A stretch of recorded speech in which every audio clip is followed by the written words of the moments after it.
First bill on the list is Senate Bill 86, Senator Hester. Thank you, Mr. Chairman. Senate Bill 86 is going to the full committee. Okay, As amended, Senate Bill 86 requires that whenever DNR leases any state-owned property under its jurisdiction and control to any lessee, the lease must include a provision that requires the lessee to maintain unobstructed access to trailheads by trail users and first responders, and to ensure that the trailheads remain free of obstructions at all times. The amendments strike requirements to maintain the full border and limit the application of the bill just to the trailheads. Move the committee amendments. You should have a reprint of 86 on your desk. is there a second on the amendments? Second. Any discussion on the amendments to Senate Bill 86?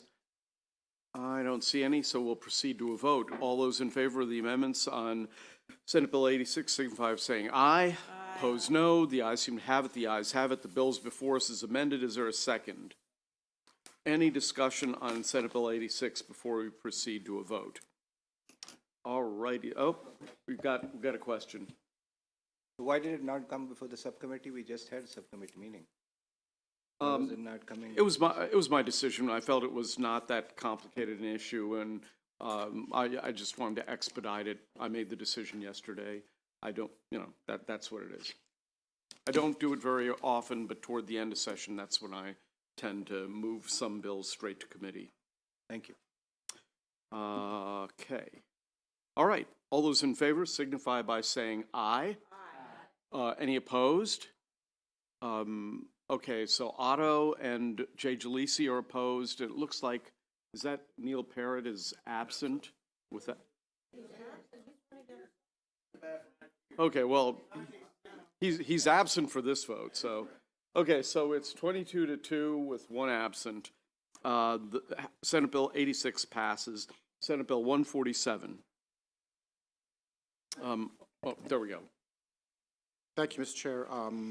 Senate Bill 147 expands the application of the move-over law to apply to stop, standing, or parked vehicles on a highway that displaying hazardous warning lights, road flares, or other caution signals. We've heard the cross file is HB 105, Delegate Healy's bill. Move the bill. No amendments? No amendments. Is there a second? Second. Any discussion on Senate Bill 147? Seeing none, we'll proceed to a vote. All those in favor signify by saying aye. Aye. Any opposed? Okay, it's unanimous among those present, which I guess is everybody. All right. Senate Bill 176, who's got that? That's mine as well. That's you too? Mr. Chair. Okay. Senate Bill 176 is a departmental bill requiring a person transporting a younger child younger than the age of 2 in a motor vehicle to secure the child in a rear-facing child safety seat that complies with the applicable federal regulation until the child reaches the weight or height limited specified by the manufacturer of the child seat. Move the bill. There are no amendments. Okay, is there a second? Any discussion on 176 before we proceed to a vote? All right, all those in favor signify by saying aye. Aye. Any opposed? Any abstentions? The bill carries unanimously. Senate Bill 206. There you go. Thank you, Mr. Chairman. Senate Bill 206 is substantively the same as House Bill 191. The bill extends the termination date for the spay-neuter fund within the Maryland Department of Agriculture by 10 years. Move the bill, Mr. Chairman. Is there a second? All right, any discussion on Senate Bill 206? Seeing none, we'll proceed to a vote. All those in favor signify by saying aye. Aye. Any opposed? Any abstentions? The bill carries unanimously. Senate Bill 354. Go ahead. Thank you, Mr. Chairman. The subcommittee recommendation is favorable with amendments. The bill establishes new reporting requirements for MDE related to grant funding under the Maryland Water Quality Revolving Loan Fund and funding provided from the Bay Restoration Fund, or BRF. The bill also limits the circumstances under which funding from the BRF may be provided to the owner of a privately owned wastewater facility. Amendment number 1 is technical. Number 2 provides that the bill may not be construed to apply to a specified privately owned industrial wastewater facility that has been awarded grant funding from the BRF in the fiscal year 2023 capital budget or any preceding capital budget. Move the amendments. Any discussion on the amendments?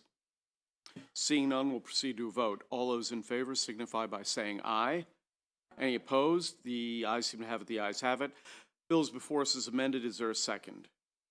Okay. Any discussion on Senate Bill 354, Delegate Otto? Yeah, Mr. Chairman, I appreciate the bill, and I think I supported the House bill, but I'm afraid of some consequences it may have for some affordable housing and some trailer parks that may be in my district. And, I'm going to vote against the bill. Thank you. Okay.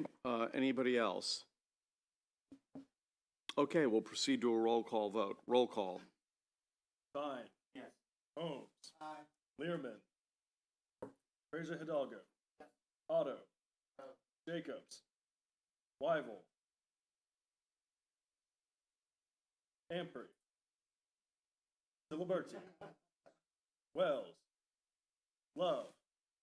Ruth. Prettyman. Foley. Stewart. Lehman. Tarassa. Parrott. Boyce. Clark. DeLisi. Anderton.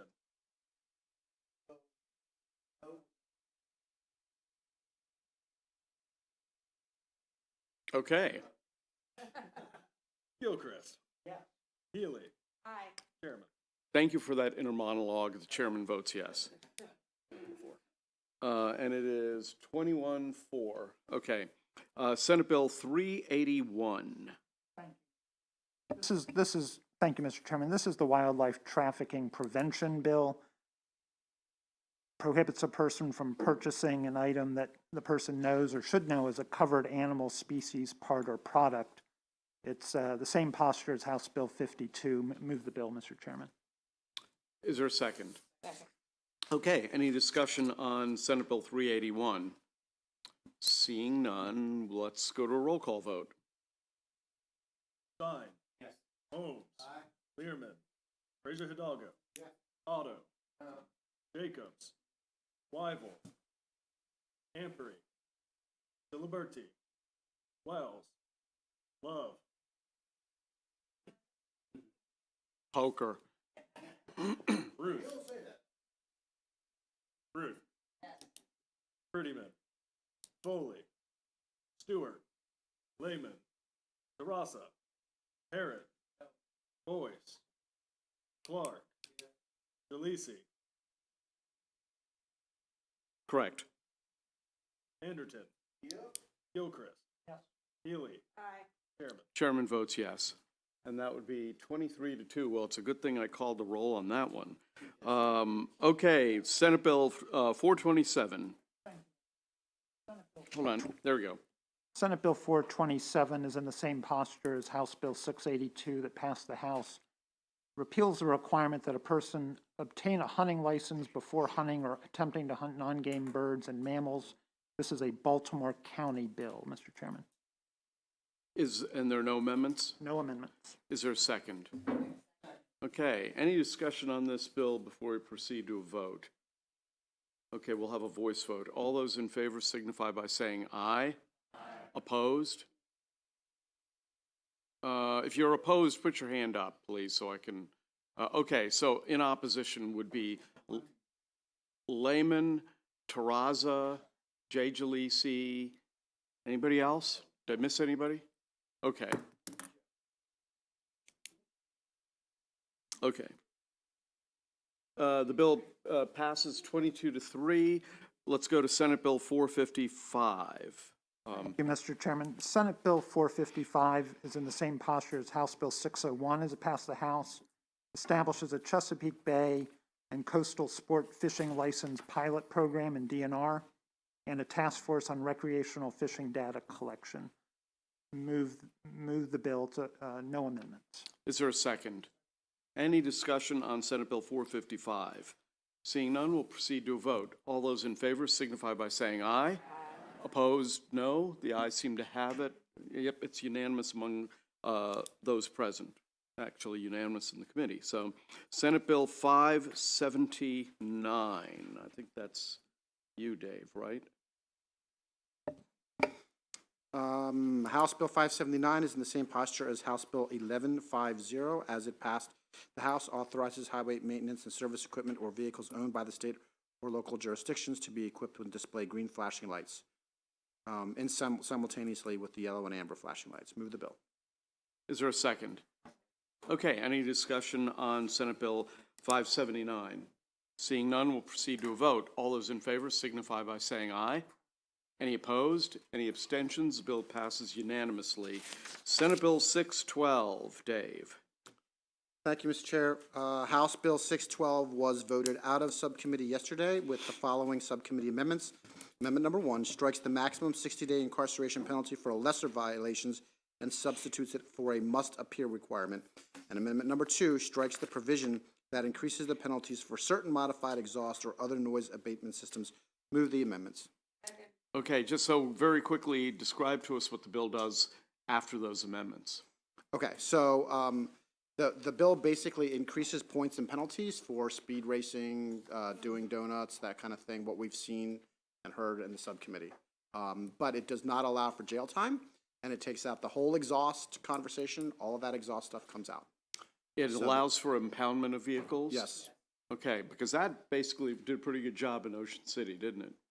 it did. And the must appear did a good job in Ocean And City, must too. appear. What? Yeah, oh, okay. So this is I think this is a really good.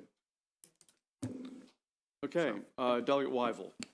How about the study on unlicensed vehicles being driven on the road? Was Delegate Champ's? I think that's a different bill. No, it's this bill. She sent it to the entire committee. We didn't see or review that amendment. I will say, if the discussion or the conversation is about her local bill or her bill that has to do with motorcycle racing, that the chairman has already determined that he wants to do a summer study on that. Yeah, and I'm serious about that. I really, it's a big and complicated issue because for a variety of reasons, these are not licensed vehicles, and chasing them down is dangerous, and it's big and complicated, and I'm there. Well, I know, but that's true, and I want to study this seriously over the interim. So, are you through, Will, or do you have more to add? No, that's it. Okay, a couple other people have their lights lit up. Delegate Ruth. Thank you, Mr. Chair, and I just wanted to thank the subcommittee for your work on this. I think this is a really important issue, and I think you've addressed my concerns about it. Thank you. Thank you. Delegate Lehman. Thank you, Mr. Chair. So I am not on a motor vehicle subcommittee, so I just have a quick question, but I do really appreciate the work and the leadership of Chair Fraser Hidalgo. So must appear is in, but the 60-day jail time is out. Is that correct? That is absolutely correct. And that is, to clarify, Mr. Chairman, that definitely is what Worcester does. There is not an immediate, automatic jail time, but there is the must-appear provision, which is a major deterrent. And just really quickly on the noise issue, I had, my bill took the bill from the prior year that Delegate Stewart had done, and I think the noise issue, I believe, has to be addressed separately. It is complicated, and, yeah, thank you. Thank you. Yep. Thank you. All righty then, so, on the amendments, any further discussion before we vote on the amendments? All those in favor of the amendments signify by saying aye. Any opposed? Any abstentions? Ayes seem to have it, the ayes have it. The bill's before us as amended. Is there a second? Okay, any discussion on the bill as amended? Sure. Kind of one of those bills where a lot of people put in a lot of work in order to come up with, I think, is an exceptional work product. So thank you to everybody, and it still has to go over the judiciary for those that don't know. Right. Okay. Delegate Terraza. Thank you, Mr. Chairman. I just wanted to thank you both for working, I thank everyone for working so hard on this bill. I think it's a great solution. Okay. All righty. All those in favor of Senate Bill 612 as amended signify by saying aye. Aye. Any opposed? Otto is opposed. Any abstention? And Neil Parrott is opposed. Any abstentions? Okay. He's okay. Neil's okay. Is Otto okay? Otto, are you, Charles, are you for or against the bill? He's against the bill. Okay, the bill carries 24-1. There's no drag racing in his part of the, anyway. Okay, Senate Bill 642, good work, by the way, good work, Dave. Okay. Mm-hmm.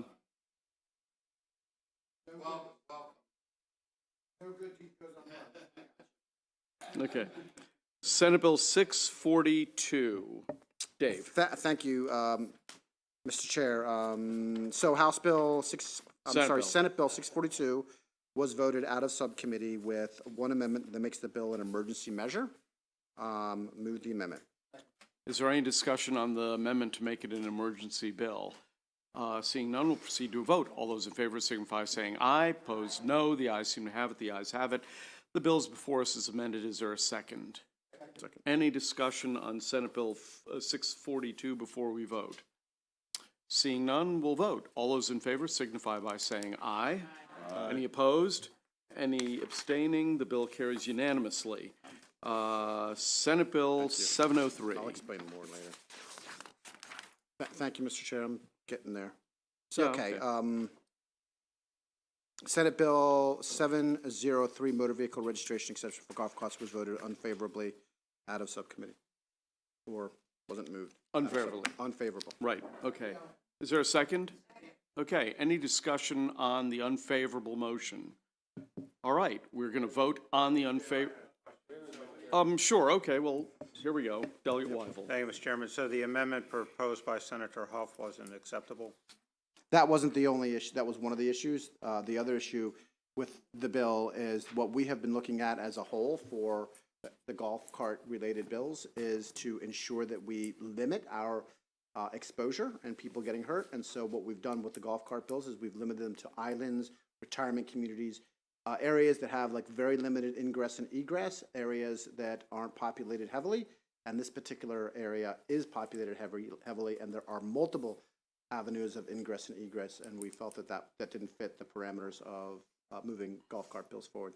The other bills we've passed, which is unprecedented in the last 5-6 years, did fit those parameters, like some of the islands, but this one does not. All right, thank you. Thank you. Neil, do you want to? Okay. Okay. On the unfavorable motion, all those in favor of the unfavorable motion signify by saying aye. Aye. Those opposed to the unfavorable motion? Okay, let me put your hand up in the air so I can make sure I get you. Delegate Weigel and Delegate Parrott. Anyone else want to vote against the unfavorable motion? Okay, the unfavorable motion carries. Senate Bill 874. Thank you, Mr. Chair. This bill is mine as well. Senate Bill 874 is in the same posture as HB 254 as it passed the House, requiring SHA to conducting an infrastructural review of each pedestrian and bicyclist fatality that occurs on state highways or at an intersection of state highway or other highways or municipal streets. There are no amendments. Move the bill. Any discussion on Senate Bill 874? Yes. One question. Clark and then Otto in that order. On this bill, and refresh my memory, this is for sidewalks on state roads, correct? Oh, no, it's generally for intersections. Just for So if somebody gets killed in an intersection. Okay, thank you. Was it, Delegate Otto. was that amended so that the physical note was reduced from what it It was, the way the original version we passed was heavily amended Okay. to eliminate most of the fiscal notes. So, and this There's is still a in the fiscal note, but posture it's in the same posture as Yeah. the one that we passed. Thank you. Okay. All right. That seems to, okay, we'll proceed to a vote on Senate Bill 874. All those in favor signify by saying aye. Any opposed? Delegate Parrott is opposed. Anyone else? Okay, the bill carries 24-1. So that concludes that voting list. Let's proceed to voting list number 18. And the first bill is Senate Bill 190, Doug Gilchrist. Thank you, Mr. Chairman. Senate Bill 190 is a departmental bill, increases the term of a member of the Tidal Fisheries Advisory Commission from 2 to 4 years. No amendments, move the bill. And there's a second. Any discussion on this departmental bill? Seeing none, we'll proceed to a vote. All those in favor signify by saying aye. Aye. Any opposed? Oh. I didn't pass them out. It should be on your desk. No, we only gave the voting list to the, All right, well, okay. All right, so on Senate Bill 190, departmental bill, all those in favor signify by saying aye. Aye. Any opposed? Any abstentions? The bill carries unanimously among those present. Okay. Senate Bill 582. Thank you, Mr. Chairman. As amended, Senate Bill 582 establishes that if a landowner invites or permits on a limited entry basis with or without charge an individual to use the landowner's real property for hunting, the invited or permitted individual impliedly consents to adhere to every law, to observe every safety precaution and practice. The subcommittee amendments alter the purpose of the underlying subtitle to reflect the substantive changes the bill makes and clarifies that the hunting liability protections apply if the landowner allows individuals to hunt on a limited entry basis. Move the subcommittee amendments. Any discussion on the amendment? Okay, we'll vote on the amendment. All those in favor signify by saying aye. Opposed, no. The ayes seem to have it. The ayes have it. Bill's before us is amended. Is there a second? Any discussion on the bill as amended? Delegate, well, hold on. I think Delegate Stewart was first. Push your button. We'll get to you in order. Delegate Stewart. I just don't really totally understand what the bill does. What is the liability posture for the bill as amended? So if I invite someone onto my property on a limited basis to use my land to hunt and someone is injured, both of us are liable under the bill, and that's a change from current law. Is that right? not the landowner. The landowner is not liable. Only the person who is coming on, only the person in. The guest, okay, so the guest is liable, the landowner is not liable, and that's a change from current law where both are liable? Hold on. There we go. Based on a case from 2 years ago, correct. Okay, so based on a case that the court basically held that the landowner could be liable too, and we're limiting liability by saying the guest is liable but not the landowner. Right. Okay. In a limited entry situation. Okay. Delegate Love. I believe Delegate Stewart's question answered mine, but I just want to make sure, Patrick, so there was a case 2 years ago, and the court held that both the landowner and the hunter could be liable? I don't want to confuse this too much. If you look at the statute, it also involves ATV riders. Right. And the case actually involved an ATV rider, but the underlying legal principles apply to both hunters and ATV riders. And the law says that the landowner is not liable, that the hunter is liable and takes responsibility unless the landowner is willfully negligent. Okay, so, thank you. So the case was about an ATV rider, but the bill before us is about a hunter. Correct. So. Because they're both protected under the liability statute. Right, but I'm just trying to figure out, is there a problem that we have? Has a landowner been sued for actions by a hunter and been found liable? Because the case was just about an ATV rider. Correct. So do we have any instances of landowners? Not that I know of. Okay. But the assumption, probably a pretty good one, is that if it came up, then the same result would follow. Okay, but it hasn't come up. Not to my knowledge.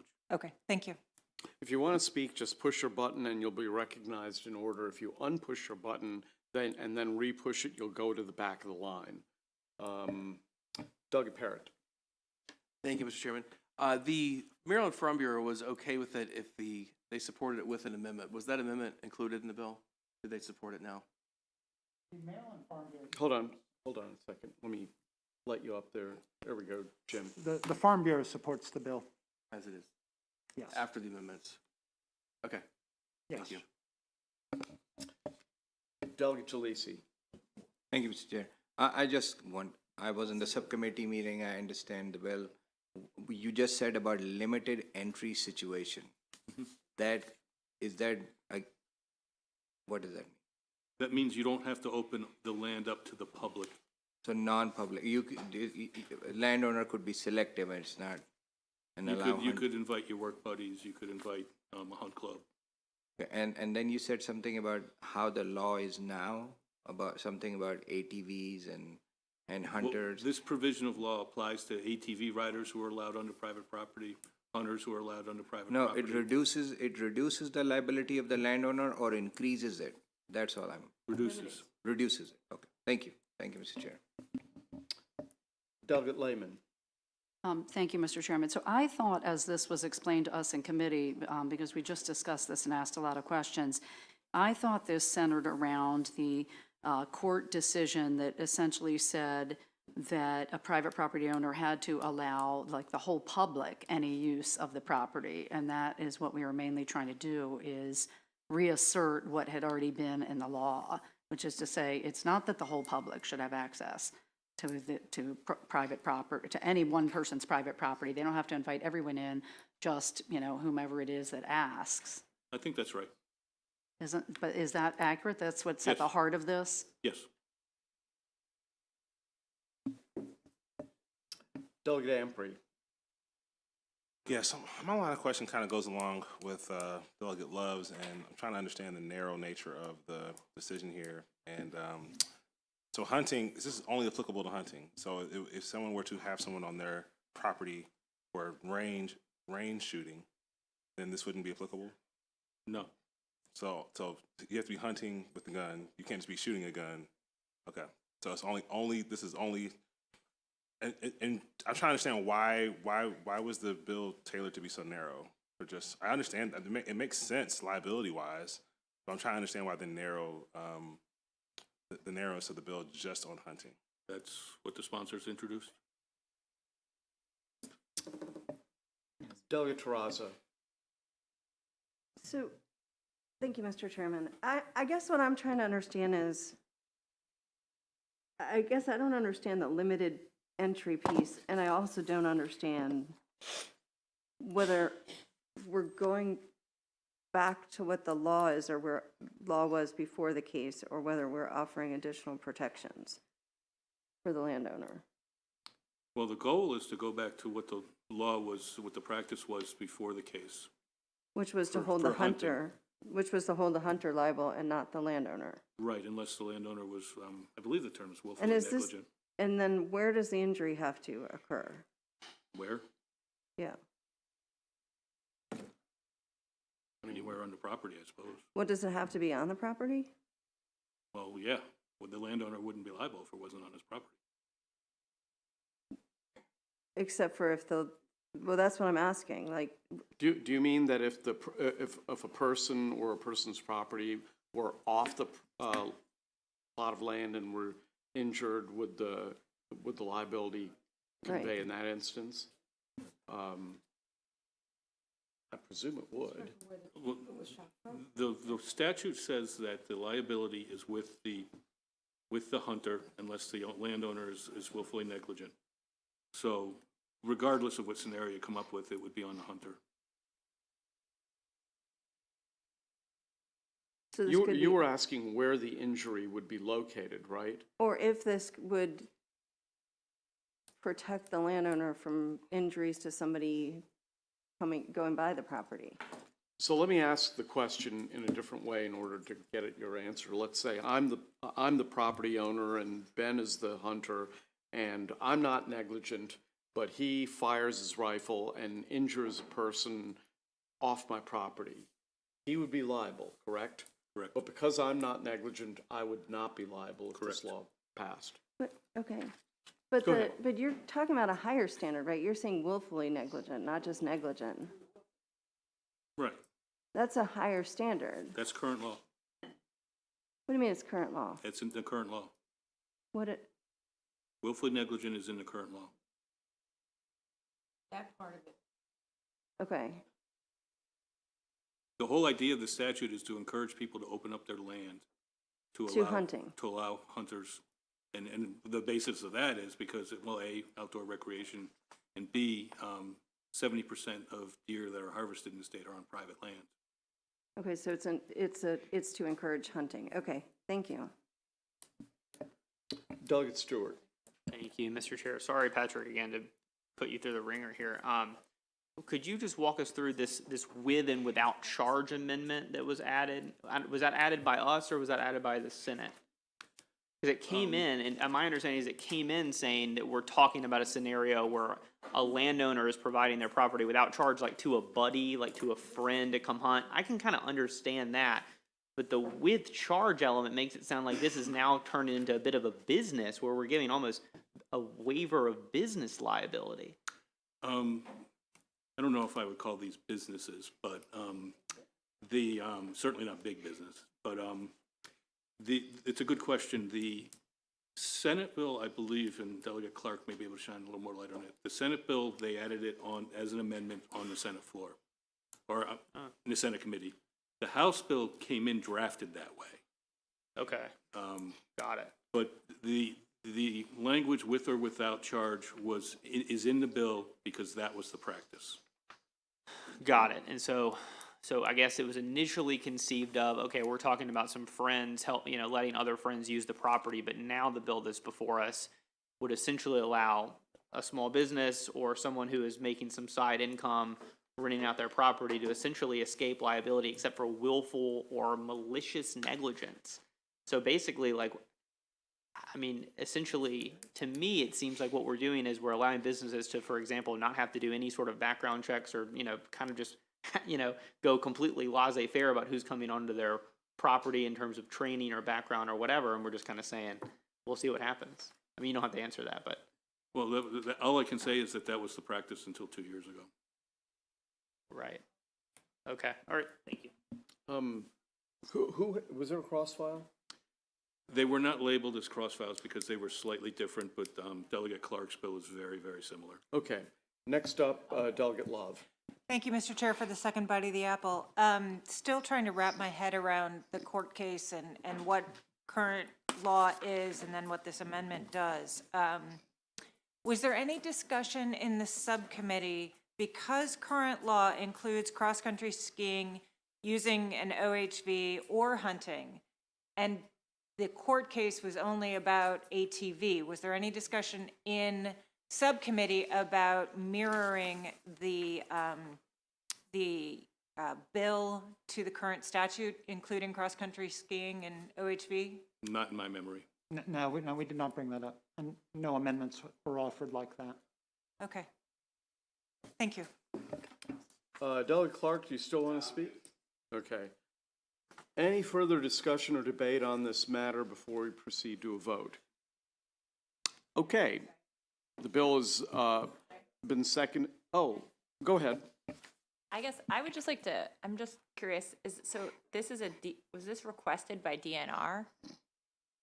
No, it looks like a Senate sponsor. It is a Senate sponsor, but when I go to his testimony, it goes straight to DNR testimony. It's not a departmental bill. But DNR obviously supported the bill. Okay. I just don't, That seems strange. I'm trying to understand where it came from. I think they put in a letter of information. Go ahead. Came from the Farm Bureau, From the Farm Bureau? Okay, so the Farm Bureau requested you guys to put this in. Okay, That's thanks. who talked to us about putting the bill. Okay, thank you. Okay. All right. All those in favor signify by saying aye. Aye. Opposed? All right. Opposed to the bill are the following: Delegate Love, Delegate Stewart, Delegate Lehman, Delegate Terraza. Anyone else? Okay, the bill is 21-4. It passes. And the last bill of the afternoon is Senate Bill 826. Thank you, Mr. Chairman. Senate Bill 826, as amended, establishes the Maryland Watermen's Microloan Program. subcommittee amendments alter the funding formula to 3 fiscal years at $500,000 for each fiscal year. Move the amendments. Is there any discussion on the amendment? Seeing none, we'll proceed to a vote. All those in favor signify by saying aye. Aye. Opposed, no. The ayes seem to have it. The ayes have it. The bill is before us as amended. Is there a second? Any discussion on the bill as amended? Seeing none, we'll proceed to a vote. All those in favor signify by saying aye. Aye. Any opposed? Any abstentions? The bill carries unanimously among those present. So we have some concurrences. So the first concurrence is on freezing FIDO.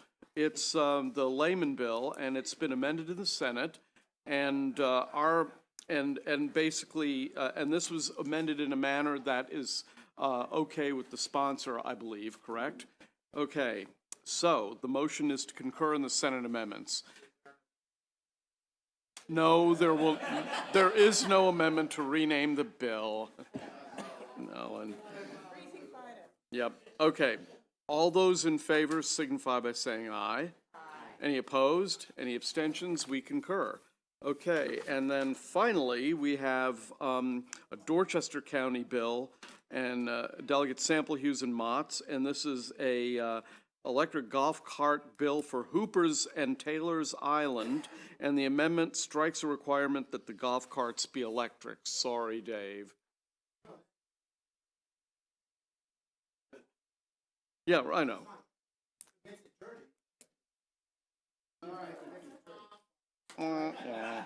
Motion to concur. All those in favor of concurring signify by saying aye. Any opposed? Any abstentions? We concur on those amendments. So it appears that, before I ask for announcements here, it appears that we may actually only have one possibly session tomorrow. But we're not sure though. It depends on how much people yak on the floor, I suppose. We will be voting. We'll be voting after the floor session, and obviously, as subcommittee chairs have to do stuff, then we'll fit them in wherever. But so with that, any subcommittee announcements? Any announcements from anyone? Okay, class dismissed.